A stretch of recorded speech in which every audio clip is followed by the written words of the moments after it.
Good morning, guys! It's been 2 days, 2 full days. Hindi ako nag-vlog. Hindi ko vlog tong Milwaukee side trip namin kasi actually, sobrang chill lang niya. Wala kaming sobrang daming ginawa. But, I wanna show you guys this. Sobrang nag-snow ngayon. And yun nga, kasi pala ko talaga sa Chicago ako mag-vlog. Sorry, medyo nababadlag ba ako? Ayun yung outfit ko today. Sobrang, chill outfit lang. As in, hindi ko na inisip kung ano i-prepare ko with what. Nag-layer lang ako kasi sobrang, it's freezing. Tapos naglagay lang ako nitong cap kasi nga nag-snow. Hindi naman talaga ako maglalagay ng ganyan kung hindi nag-snow. But since it's snowing, sabi ni mama, maglagay daw ako ng something sa head ko. Kanina medyo specks of snow pa lang, pero ngayon like intense yung pagka-snow namin. Mag-house tour na rin ako sa inyo kasi nagluluto ng parang Salisbury steak patty yung mom ko. Bumili kami kahapon sa Walmart, pero pag nasa Chicago kami, baka ulitin lang naman namin. So sabi ko, sa Chicago na lang ako mag-vlog. Parang hindi naman masyadong kita. Ayun o, it's snowing talaga.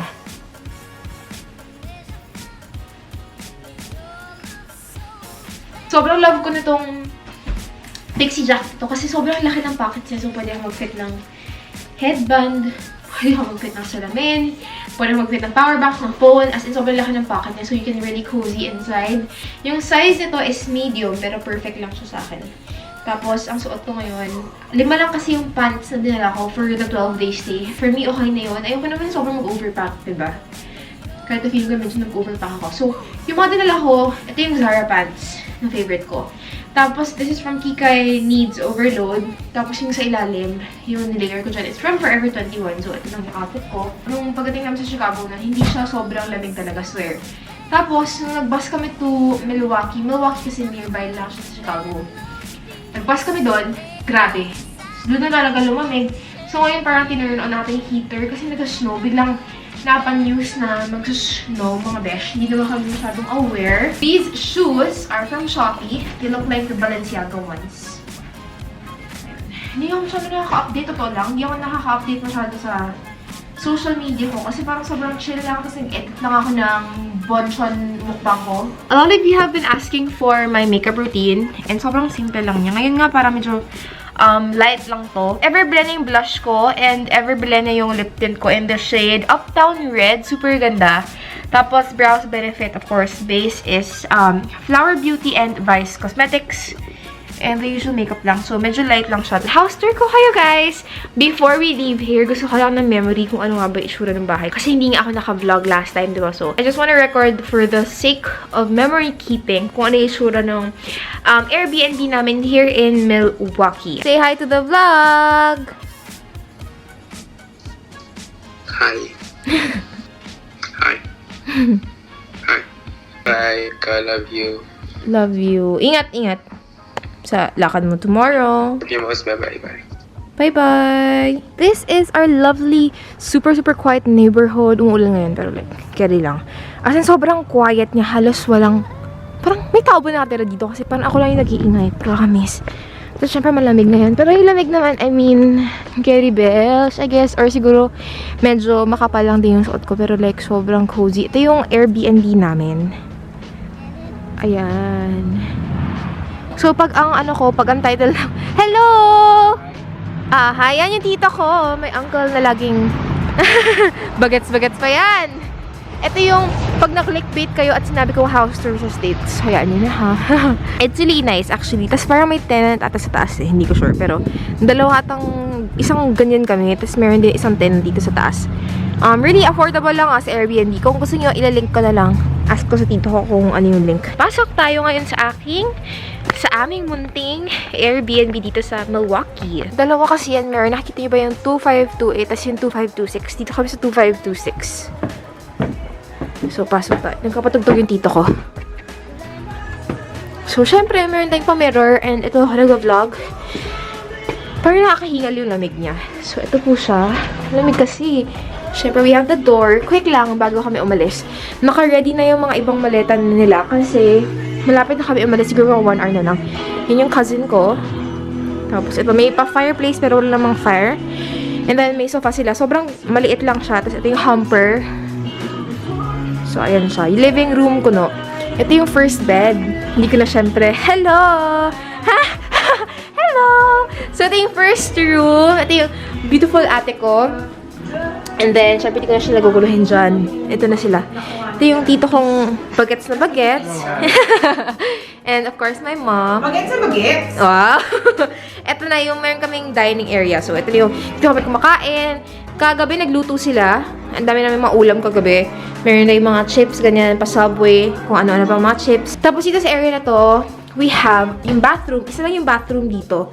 Pero okay na naman for us 6. Yun lang, syempre, sana dalawa para hindi kami hagol sa oras pag nag-CR kami. Pero ito lang siya, maliit lang. May bathtub tayo. Okay naman, very, very nice. Medyo nadumihan na kasi. 3 nights din kami dito. So, ayun. Ito yung room namin. And before that, meron nga nakasulat na, Welcome Dennis and family, which is so cute of our Airbnb host. And this is our room. So, imagine nyo na lang na mas malinis pa dyan. Pero, andito lang namin gamit. Yung bag ko, nalagay kong sinusuot na favorite ko, and yung mga luggages namin. Actually, itong maliit, ipapasok pa sa malaking yan kasi hindi pa to, walang laman to. So, ayun, papasok sa malaki. Actually, perfect size lang yung room. Tapos ito yung bed namin. And then, some more items. Meron tayong cabinet, ganyan, TV, na hindi naman namin binuksan. Nawala na humupan yung snow eh. So, medyo wala na snow. Ito yung backyard. Pero hindi naman namin nagamit. And in here, parang storage area lang na hindi naman namin binalak pasukin kasi nakakatakot, beshi. And this side naman, which is the last side, ito yung parang kitchen area. Mini lang siya, may stove. You just have the basics. And ano ba itong niluto nila? Oo, ninit lang nila yung chicken. Ito yung ulam namin for lunch. Ito yung Salisbury steak na lulutuin kasi ito yung food namin for lunch. And lastly, meron silang pantry. So, ayan, nakakatuwa lang. May mga laman na rin yung mga iba. So, hindi naman empty-handed. Pag pumunta kayo dito, may mga laman pa rin yung bahay. So, may flour, may sugar, like, ang daming mga churvanesh, may mga knife, and utensils naman, and pang ibang mga sangkap. So, that's really nice. Struggle ako, guys. Kasi itong maliit na malet ako. Ipapasok ko siya dito sa malaki. Try natin. Strong!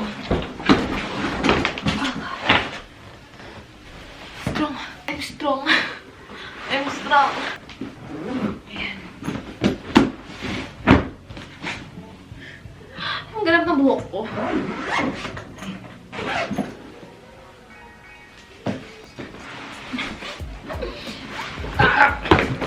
Arte kasi dami yan. Kala mo naman artista. Kain tayo. Tikman ko yung nabili namin sa Walmart kahapon na Salisbury steak daw. Oo, sarap to. Sana. Ay, micro lang ba to? Ako micro. Meron na to sa SNR. May nakakain ako ganito? nito. Sarap, oo. Kaya pag bilisan ko, parehas to. Sure ako Same? sasarapan kasi. Pero syempre, hindi siya pure na steak, diba? Favorite ko sa Jollibee Burger Steak eh. Yan, parang burger steak yung Jollibee. Try. Sabi ko, hindi siya maalat, hindi siya kulang sa lasa, hindi lang chicken patty, parang ano. Kasi palang 100 pesos lang yun eh, 8 pieces. Oo nga. Yung Salisbury, Parang $2. Hindi mo pala. Hello, nasa Uber na kami on the way to the intermodal station. I'm with my cousin. Hi! No. Wow! Yes, good job! Si mama nasa front kasi dalawang Uber na lang yung kinuha namin. Kasi sobrang dami naming mga luggages, so hindi talaga kakayanan ng isa kahit na mag-XL kami. So, we're on the way now sa intermodal station, heading to Chicago. Sobrang lamig. May heater nga yung car niya eh. And sobrang bait nung driver namin kasi tinulungan niya talaga kami. Parang isisiksik na lang yung luggages dun sa car niya. Yung car niya kasi hindi pwedeng ma-lift yung sa likod. Parang isisiksik mo talaga dito sa likod. So, hindi dun sa back part, gets ba? So, parang medyo mahirap maglagay ng luggage, ganun. Pero, we managed. Guys, grabe. Sobrang lamig. Yung lamig na parang pinipilit ko na lang mag-vlog ngayon kasi pero hindi ko na kaya, to be honest. Sobrang lamig as in. Hirap na kami. Yung mukha ko parang hindi makagalaw. Hindi ko expect ganito kalamig dito. So, pasok muna kami sa ayaw, nakakaihi siya. Grabe. Oh my God. Thank you. May heater sila dito kasi nga, diba, sobrang lamig. So, need talaga ng heater. Thank God. Dito kami ngayon sa terminal, parang tambayan nila, no, intermodal. Dito kasi kami kukuha ng bus later for Chicago. Pero yung bus na yun, binubook siya. It's about like mga $8 from Milwaukee to Chicago, which is for me, okay naman kasi 1.5 hours drive siya. So, $8, mga 400 pesos. Hindi rin masama, diba? And 6 pala kami nag-travel together. So, ayun, maghintay lang kami.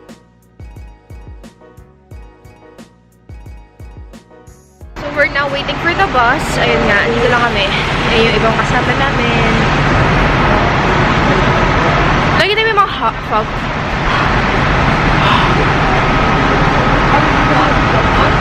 I swear may fog.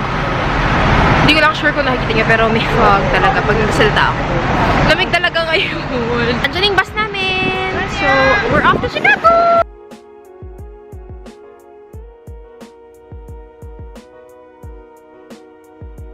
Guys, it's snowing. Grabe. Ayun o. It's full-blown snowing talaga. Hello! Update lang. Dito na kami sa aming Airbnb and grabe. Sobrang ganda nitong Airbnb as in, walang sinabi yung Airbnb namin sa Milwaukee. Wait lang. Weird ba yung ano ko?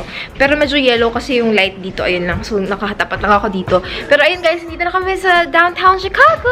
And we're now here again sa Airbnb and super okay niya. I'm gonna be doing a house tour really soon. Ayan yung overview and sobrang lawak niya kasi meron pang second floor. Ayun o, may stairs. Sobrang excited and parang sobrang linis dito. Super nice. And mura lang siya. As in, mga nasa 6,000 per night. Eh, 6 naman kami. And it can fit up to 9 people. Sobrang laki din ng bed namin ni Mama. Kasi mag-share kami dun sa bed. So, parang 1K a night lang kami. So, sobrang sulit na nun. Right now, mag-order lang ako via Grubhub ng Taco Bell. Kasi, na-miss ko na talaga yung Cinnabon Delights. Yung favorite ni Jeffree Star. I've tried that nga sa LA. Tapos, gusto ko i-try ngayon. So, sobrang excited ako. Yung tita ko, nag-order na siya ng, ng Chinese food sa amin. Ano ginamit mong app? Amazon Go. Ayun, may Amazon Go. Pero ayun, try ko lang yung Grubhub sa Taco Bell. Actually, gusto ko mag-shake shack pero may ibang araw pa naman for that. Sobrang na-overwhelm na ako. Gusto ko kumain. So, I ordered like cinnamon delights, cheese quesadilla, tapos ibang taco nila, trinay ko lang. Kasi may coupon ako eh. So, $22. Magma-minus pa yan later. So, mga $20 na lang kasi meron tayong mga coupon. Doon na ako mag-order sa Grubhub. And sobrang na-excite ako ngayon. Gusto ko na mag-Sephora shopping. Kasi meron naman kami parang front door dito.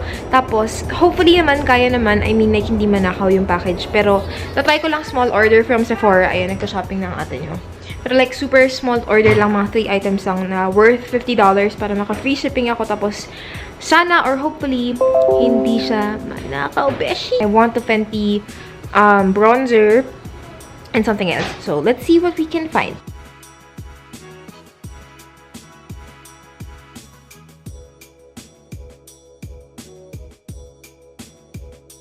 We have so much food, guys. Meron tayong egg rolls. I think this is pad thai ata eh.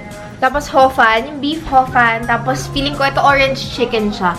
And we have, of course, beef broccoli, tapos may pakanin. Actually, may pa-soup pa tayo. Sobrang dami in-order ni Tita Mitch. Ito naman, parang pork ata or something. Hindi ko sigurado. Or like, tofu, maybe?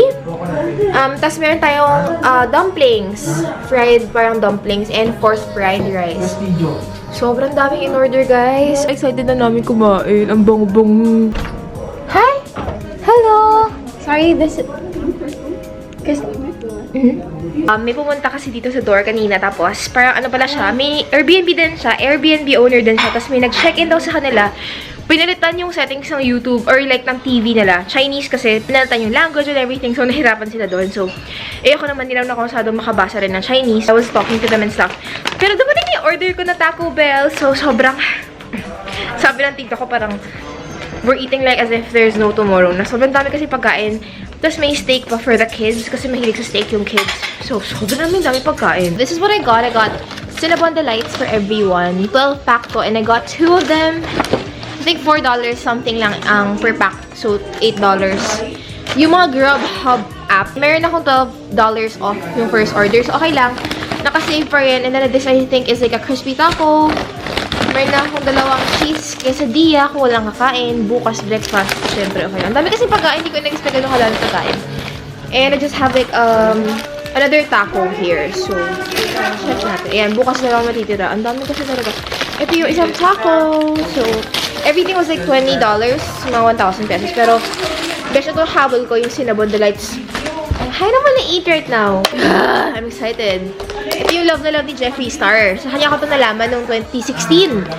2016 pa lang alam ko na itong Cinnabon Delights. Tapos, alam ko rin na favorite to ni Jeffree. Ganyan lang siya na bilog. It's deep fried. It's actually like a simple delight. So,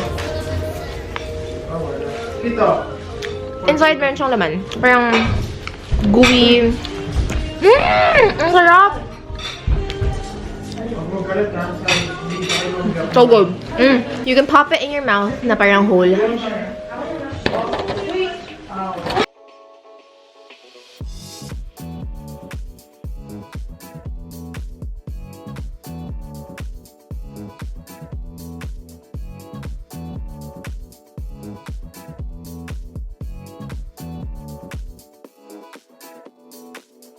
Hey guys, this is our room. Ito yung sharing room namin ng mom ko.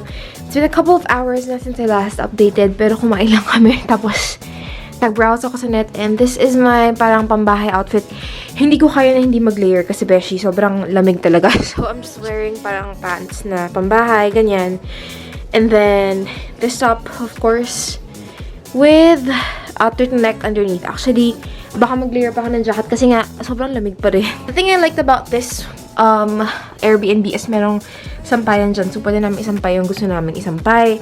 And then, this is a beautiful room! Super nice nung bed niya kasi parang king size bed siya. Hindi siya queen size eh. Queen size ba to? Parang king size siya guys sa akin. Ayan. Super nice, no? May parang ano ba to? 2 side lamps dyan. Tapos parang may tables dyan. Dito lang yung side ko. Tapos dun sa kabila yung side ni mom. And then, meron akong konting food. Yung leftover na Cinnabon delights, tsaka cheese quesadilla. Andito yung mga essentials ko na dinala ko sa trip. Alam niyo naman, nakita niyo na sa pack with me ko to. Got me some wipes. Ito yung Avon, a new na cleanser. It's really nice. I've been using it a lot. Dove na shampoo and conditioner. Super nice. Ginagamit namin ni mom and na relatives ko. Actually, parang sobrang gamit ko to. Especially yung conditioner kasi mahilig ako sa conditioner. Especially that I always have my hair colored. This is awesome. Tapos, andito rin yung, syempre, Dove girl talaga ako. Gusto ko dinadala yung ano nila, yung Common Soothe na deodorant. I also want to show you guys what I bring with me when I travel na sobrang reliable.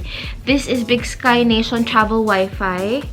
And it looks like this. Before kasi nag-Korea ako, I used a different device. Actually, same brand, pero different device. Nagustuhan ko naman yun. Okay naman, reliable din. But this is more reliable and sobrang long-lasting ito sa akin. Before, mas maliit ata or like mas rectangular. Basta ganun siya. Tapos, dinala ko yun sa Korea at ang bilis na malobat. Minsan nawawala yung connection niya. But this one, never, hindi nawala yung connection. So, super reliable. So, travel-friendly talaga. And, hindi nawawala yung connection. Like, once na nakakonect ka na dito, as in for the full day, you're good to go. Wanted to give it a shout out kasi this has saved my life from a lot of my travels. And I find na pag wala akong parang travel wifi, mahirap eh. Kasi minsan, it's really hard to rely on like free internet. Alam mo yun, parang pag sa free internet sa hotel, once you're out of that hotel, paano ka na? Especially if first time mo mag-travel dun sa country and hindi ka pa masyadong sanay. Alam mo ba, sobrang kinarier ko ang pagpapack sa akin mga gadgets and chargers and all of that. Talagang minake sure ko talaga nakapack sila. Ayan no. Super, diba? May akong gamit na charger, madami akong power bank chargers, lahat. As in, nandyan na talaga. Tapos power bank ko, charge yun every day. Sobrang tamad ko pa naman mag-charge ng power bank. Don't mind this. Pop socket siya na detached na dun sa actual pop socket. I hope I don't get sick talaga kasi I feel so like ang kati ng lalamunan ko. Pero yeah, I think that's it for today. I'm gonna be continuing the vlog tomorrow kasi mamatay na yung aking battery. So, thank you guys so much for watching part 1 of my US Chicago vlogs. And yeah, I'll be seeing you guys on the next one. Bye!